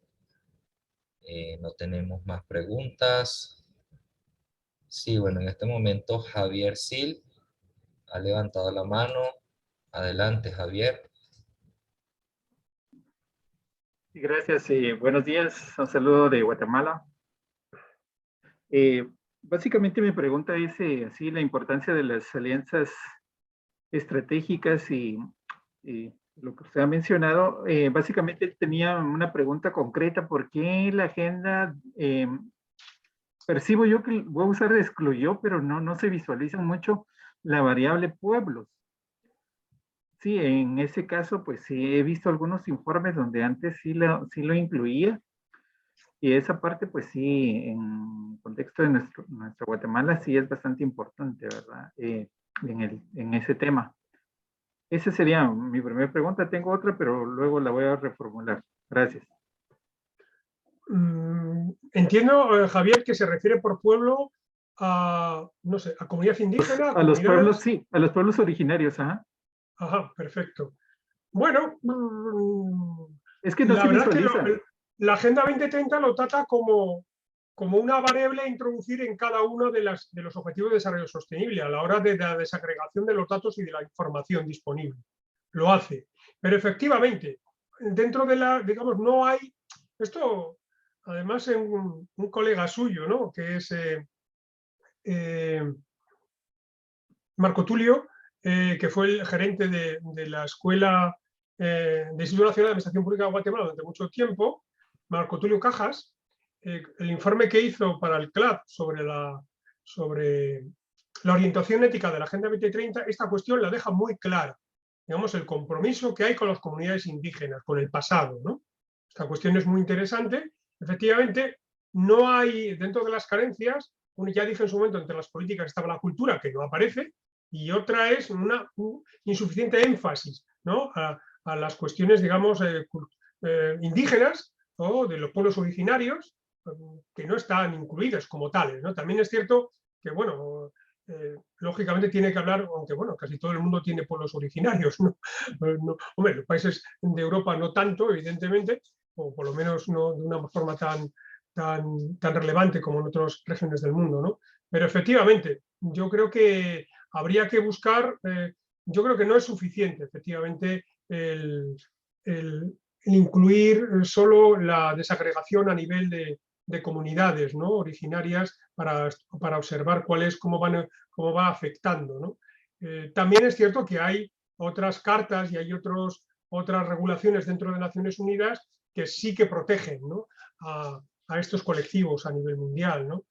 Pero efectivamente, yo de todas maneras, para enlazar con lo que estamos viendo en este curso, tener información muy precisa, desagregada, de las comunidades indígenas, de las comunidades originarias, es muy importante. Es muy importante porque nos permite tener un detalle que en este momento se carece de ellos. Y por lo tanto, muchas veces las políticas que se adoptan desde los estados, desde los gobiernos centrales, al no tener conocimiento de esa realidad, que a veces es muy fragmentada en el territorio, pues aplican políticas incorrectas, ¿no?, y a veces lesivas y agresivas contra determinadas comunidades. Y ahí hay una gran carencia. Ahí tenemos carencia. Pero bueno, sucede también. Nosotros tenemos en España, no es unas comunidades originarias, pero sí tenemos la comunidad gitana, tenemos una información que es relativamente detallada, pero yo creo que insuficiente, ¿no? Hay medio millón de personas, unos cuantos siglos en España, pero bueno, si tienen tenemos un conocimiento parcial. Y después, lógicamente, si a eso añadimos otro tipo de colectivos, ¿no? Pero bueno, yo creo que ahí ese es el avance que se puede tener por parte de la Agenda 2030. Y lo otro, pues efectivamente, sería alguna de las carencias. Fíjense que en cualquier caso, la Agenda 2030 no trata de ser omnicomprensiva, sino que es también una guía y una orientación para los gobiernos. Y está claro que dentro del espíritu de la Agenda 2030 también está, lógicamente, la atención a la diversidad, que lo acabo de poner en manifiesto en el contexto de alianzas, ¿no? No dejar a nadie atrás, ser inclusivo y atender a cada colectivo de una manera, digamos, singular, ¿no? Yo creo que eso también está, y por lo tanto, los distintos planes y políticas que tiene que hacer cada uno de los gobiernos tiene que alinearse con los principios, valores, con los valores fundamentales que estoy señalando, ¿no? Gracias. Muchas gracias a Javier y al profesor Arenilla. Tenemos ahora la mano de Boris desde Cuba. Boris, adelante. Sí, buenos días. Espero ser escuchado sin dificultades técnicas, quiero decir. No, perfecto. En principio, quería comenzar agradeciendo la conferencia de hoy, las explicaciones brindadas. Yo creo que desde mi mirada muy personal, que todos hemos ganado un poquitico más en esa comprensión necesaria de la importancia del tema de las alianzas. Pero a su vez ello me lleva no a realizar una pregunta, no siquiera tengo conciencia de si es exactamente una pregunta, pero sí es una reflexión que me provoca todo lo escuchado, que tiene que ver con qué diferencia siento todo este cambio que se nos propone a través de la Agenda 2030 y las alianzas tradicionalmente existentes. Y entonces escribí aquí muy apurado para de alguna manera explicar esta reflexión. Pareciera que debemos triunfar en aquello que ya hemos fracasado, o por lo menos en aquello que no hemos tenido grandes resultados. ¿Qué garantías existen al día de hoy de éxitos en estos nuevos compromisos? O sea, ¿cómo lo ve el profesor, en este caso, en su posición, pero sobre todo a partir de toda la información con la que él cuenta del trabajo en la Agenda 2030 desde los organismos internacionales, ¿no? Y por último, pensar en una triste realidad que nos golpea, que es el tema de la integración latinoamericana, ¿no? Resultados, digo yo, desde mi opinión muy personal, que hemos logrado en un empeño tan importante y que a su vez, a la luz de todo lo que hemos ido conociendo sobre la Agenda 2030 y los Objetivos de Desarrollo Sostenible, tan de crucial importancia, ¿no? El lograr una verdadera integración para América Latina y el Caribe. Esa era la reflexión. Muchas gracias. Bueno, yo creo que es una muy buena reflexión, Boris, efectivamente. Esto al final es como siempre, hay una serie de principios, pues como que todo el mundo, ya estaban los objetivos de desarrollo del milenio, hay algunos que se consiguieron, como vimos en la primera lección, el primer tema, y en otros hay que seguir insistiendo, y además en los que se consiguieron, bueno, pues nos ponemos metas más altas, ¿no? Por ejemplo, el tema del hambre o el tema de la pobreza, bueno, lógicamente en materia de salud, en materia educativa, esto es el nunca acabar, siempre hay una meta más alta que alcanzar, ¿no? ¿Cuál sería, yo creo que es muy interesante la reflexión, ¿no? ¿Qué diferencia hay entre el, digamos, el modelo de alianzas tradicionales y lo que pone la Agenda 30? 2030, hombre, la sustancia sigue siendo la misma, ya he señalado los fundamentos teóricos, pero ¿qué es lo que yo encontraría de diferente? Lo he señalado antes. La conciencia de que el Estado no es el único actor y que es necesario la colaboración público-privada, social e individual, para poder alcanzar las metas. Yo creo que esto es importante. La segunda diferencia es la implicación real. A mí me ha tocado, bueno, pues dirigir trabajo fin de grado, por ejemplo, en mi facultad, en mi universidad, y en este caso con una empresa energética española y por parte de un alumno, y es el compromiso real, no con todos los ODS, sino con una selección de ODS por grandes corporaciones privadas y también por pequeñas y medianas empresas en todo el mundo. Es decir, que esto viene al hilo de la confluencia de las tendencias de los últimos años, de las últimas décadas, de la responsabilidad social, corporativa o empresarial, que ha entroncado con la Agenda 2030. Ya ha habido un alineamiento entre los objetivos empresariales, los objetivos de la responsabilidad social corporativa y la Agenda 2030. Esto también es novedoso.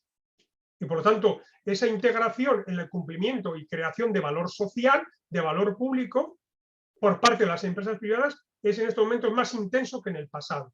Pero viene de la Agenda 2030 y viene de esta corriente histórica que se está produciendo. Las empresas, no solo cumplen objetivos de beneficio privado, sino que para conseguir ese beneficio necesitan, entre comillas, congraciarse con la sociedad y necesitan dar una imagen a la sociedad y comprometerse con esa sociedad. Y esto es importante. Esto es importante. Esto el Foro Económico Mundial le llama el stakeholder capitalismo, ¿no? Es como le llama. Es decir, es un nuevo capitalismo, un capitalismo de partes interesadas, de grupos de interés, digamos, una imbricación más elevada, más intensa, más densa entre lo público y lo privado, por ejemplo, ¿no? Pero ya digo que proviene, ya de antes de la Agenda 2030, proviene de esa corriente de la responsabilidad social corporativa, que es muy elevada en muchísimas empresas. En mi país, por ejemplo, en España es realmente, uno pone responsabilidad social corporativa y hay asociaciones, hay foros permanentes, incluso 2, 3, 4 al año de una misma organización, ¿no? Y esto es muy interesante. Esto a mí me ha llamado mucho la atención. De tal manera que yo esto le he llamado la realidad ampliada de lo público. Es como le he llamado, ¿no? Utilizando la terminología realidad ampliada o realidad aumentada de lo público, utilizando digamos, alguna de las tecnologías digitales, ¿no? Como si fuesen unas gafas, de repente uno ve, cuando ve la realidad social con esas gafas de lo público, de repente ve que ya no solo hay actores institucionales públicos, sino ve que también privados y sociales.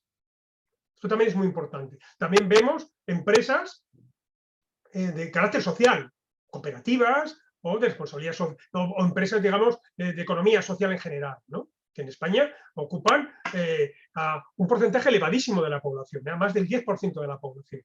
Hay grandes empresas que son de carácter social, desde por ejemplo, la Fundación 11, la Organización Nacional de Ciegos Españoles, que tiene una fundación que tiene una empresa que es un holding de numerosas empresas que integran, ¿no? Que tienen miles de trabajadores, o cooperativas gigantescas que tienen universidades, como la cooperativa Mondragón, en fin, etcétera, ¿no? U otras cooperativas más pequeñas en todo el país, ¿no? Que tienen esa economía social. Bueno, todo esto es realidad aumentada de lo público. Entonces, creamos esas alianzas, ¿no? Las alianzas que hacen las universidades, por ejemplo, con las empresas, para las prácticas, para la financiación de la investigación, etcétera, etcétera, etcétera, ¿no? Bueno, esto es algo más complejo que puramente el capitalismo tradicional, ¿no? Es el stakeholder capitalism que dice el Foro Económico Mundial y que es una reflexión de ellos de hace un año. Si clican ustedes y ponen Foro Económico Mundial, stakeholder capitalism, y de repente aparecerán algunos informes realmente interesantes. Ya digo que entroncan con todo esto.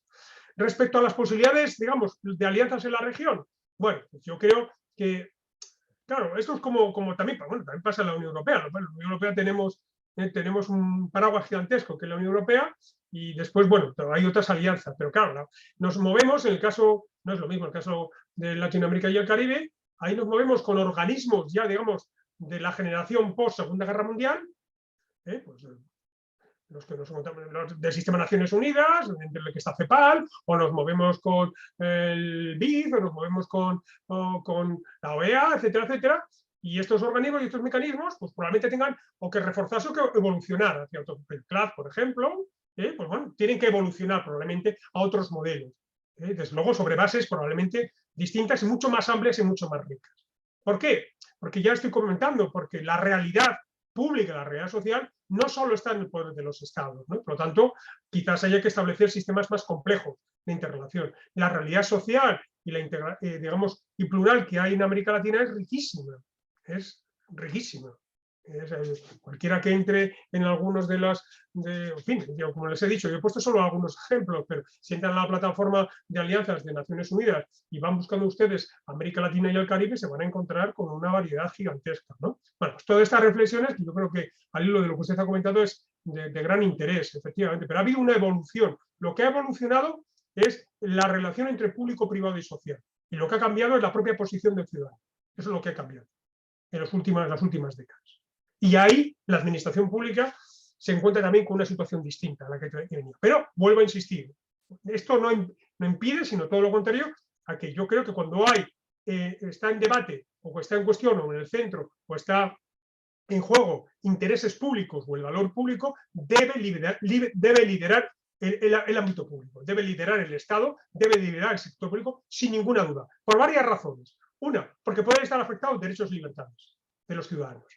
Segundo, porque probablemente hay que llegar a acuerdos y hay que formalizarlos. Y la formalización de acuerdos, la legitimidad la tiene el Estado, la tienen y sus instituciones, lógicamente. Me refiero al Estado como global, ¿no? El Estado como institución, como organización, como institución, ¿no?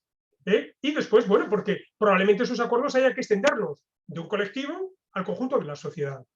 Por ejemplo, imagínese pues, que la Municipalidad de La Habana llega a un acuerdo con sus colectivos y después resulta que el gobierno de Cuba lo quiere extender al conjunto de la isla, ¿no? Bueno, pues efectivamente eso solo lo puede hacer el Estado, porque entiende que es esas prácticas. Yo recuerdo que el año pasado, alguno de las prácticas y las buenas experiencias que contaban algunos de los alumnos en la edición del curso pasado tenía que ver con esto, que alguna buena práctica que había realizado en algún municipio se había extendido al conjunto del país. Y eso solo lo puede hacer el Estado.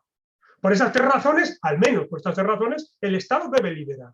Y porque debe proteger el bien común y el interés común, que es prerrogativa, lógicamente, no solo del Estado, pero que el Estado es el que tiene claramente que velar por él, porque puede haber otros intereses cuando entran en juego público, privado y social, ¿no?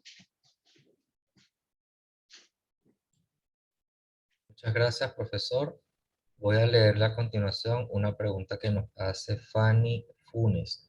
Dice, si eres el ente gubernamental encargado de promover el respeto, protección y garantía de los derechos humanos, como ente rector y coordinador de la política pública y el Plan Nacional de Derechos Humanos, ¿cómo lograr un acercamiento significativo y coordinar instancias de participación, diálogo e interlocución entre las organizaciones de la sociedad civil sobre derechos humanos e instituciones gubernamentales y mantenerse neutral en el proceso?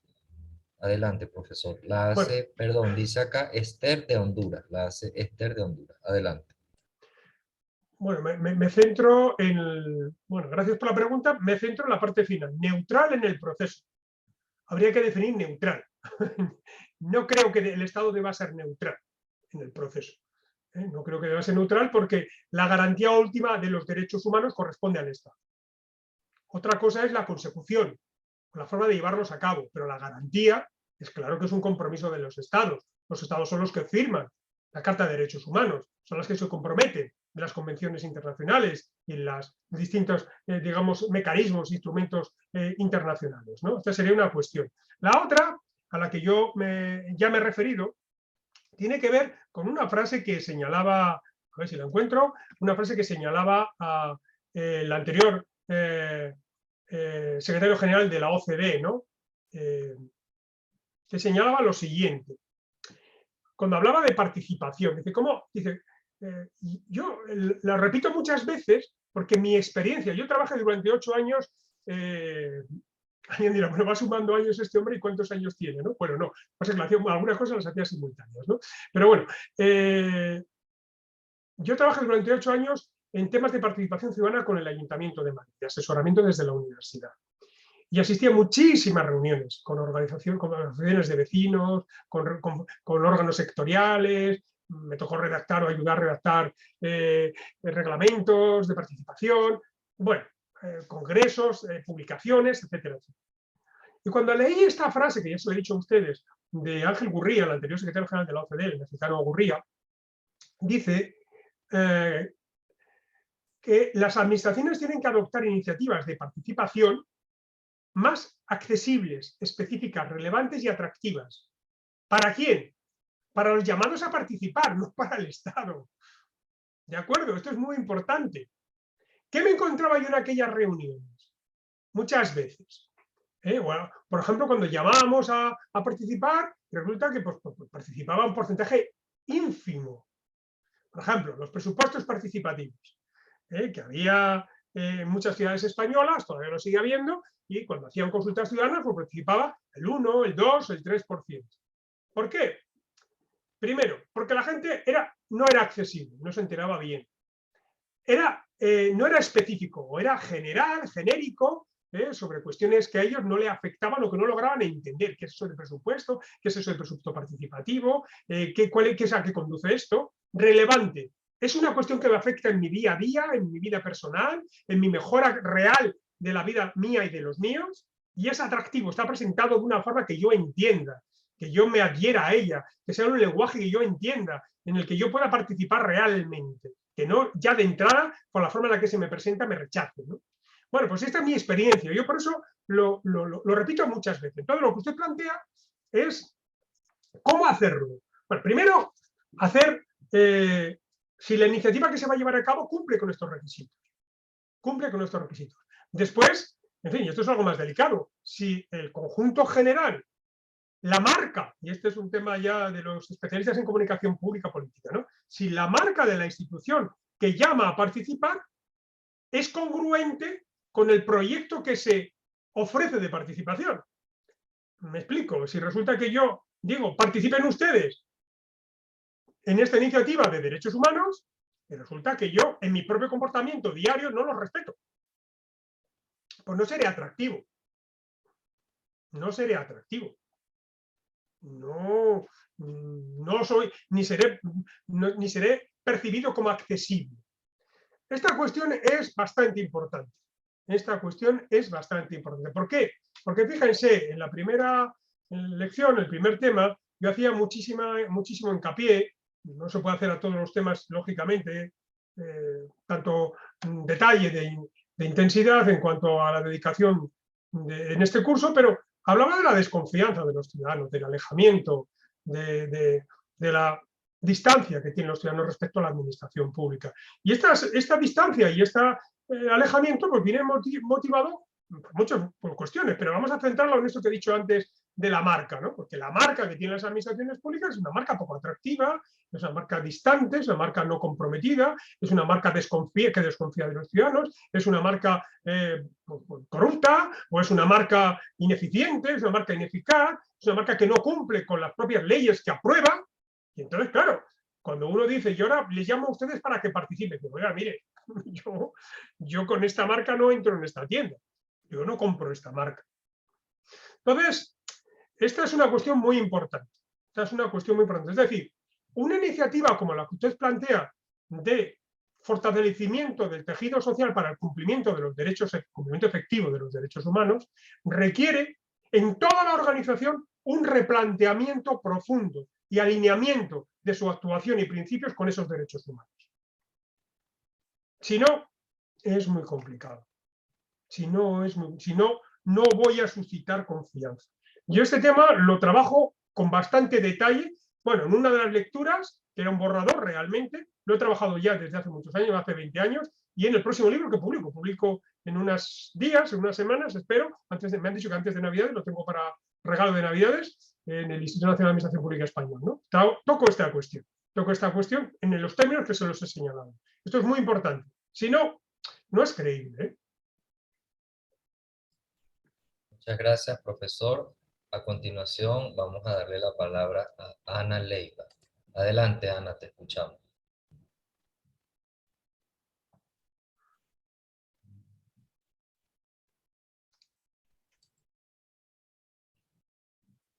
Ana, te escuchamos. Adelante.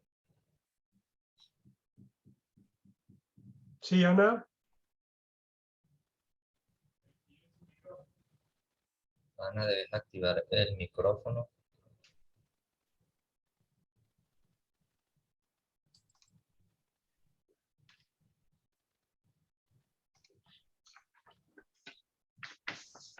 Ana, además estás aquí en España, que yo sepa, por lo menos por lo que has dicho. Bueno, creo que tenemos problemas con el micrófono de Ana.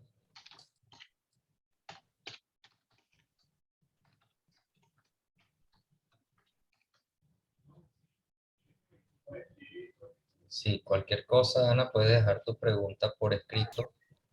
Hola. Ahora sí. Hola, Ana, sí, ¿qué tal? Buenas tardes, profesor. Sí, por acá, por España, haciendo el máster. Disculpen más bien que se ha levantado mi mano.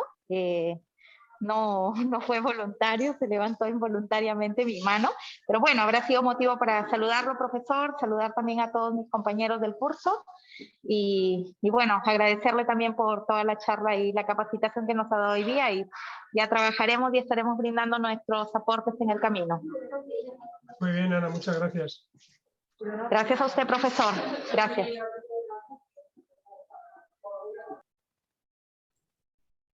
Bueno, no tenemos más preguntas de momento.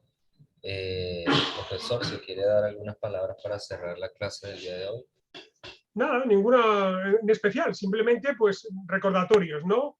Participen en el foro, no me lo dejan para el final, ya saben que les contesto a todos, pero claro, cuando me encuentro con una catarata, 17 participantes esa última hora, el domingo es complicado, ¿no? Bueno, esto por un lado. Por otro lado, no se desenganchen, ¿no?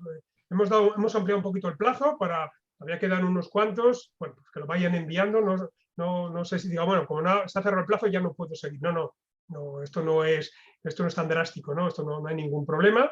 Después, mírense la guía docente en el sentido que les he comentado, la semana que viene trabajo en equipo, trabajo en grupo, según los grupos que organice Leonel, o sea, no hay problema. Y después, el trabajo final. El trabajo final tiene dos partes, uno que hay que entregar un borrador y el trabajo, digamos, propiamente dicho, que hay que entregar el día 12 de diciembre. Todo esto aparece en la guía docente y estamos cumpliendo bien los plazos. O sea, yo creo que las lecturas de esta semana son llevaderas, son muchas pequeñitas, pero son llevaderas, y la semana que viene es un poquito más relajada, y es relajada porque es trabajo en grupo, por lo tanto tienen que repartirse ustedes el trabajo entre los distintos miembros, y además también está pensado para que durante esta semana presenten el esquema y empiecen a preparar el trabajo final, para que tengan 2 semanas para prepararse el trabajo final. O sea, que tienen un poco, no se agobien, es decir, que lo gordo ya ha pasado, lo más duro ya ha pasado, o sea, no son las 2 primeras semanas, la tercera y la cuarta ya son mucho más llevaderas, y como siempre estoy a su disposición. Yo estoy muy contento con el curso, están haciendo intervenciones muy interesantes. Para que sean más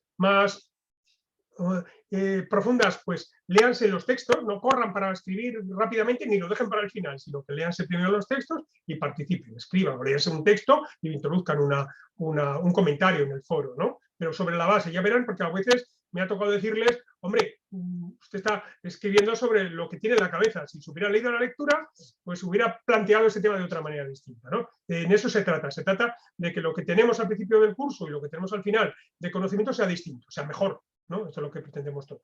Y por mi parte, nada más, nos vemos la semana que viene, nos vemos, como bien ha dicho Leonet, el día 1 de diciembre, nos vemos a la misma hora. Y por lo tanto ya estaremos casi acabando el curso y así, pues bueno, pues que tengan una semana muy provechosa o los próximos 10 días muy provechosos. Muchísimas gracias, profesor. Solamente indicarle a los participantes que en el transcurso de la semana le estaremos enviando los grupos para la realización de la actividad correspondiente y que tienen este fin de semana todavía chance para participar hasta el día viernes, los que no han entregado su trabajo. Sin más comentarios que hacerles, damos por finalizada la sesión del día de hoy. Nos vemos el miércoles 1 a las 11 hora de Caracas. Hasta luego. Adiós.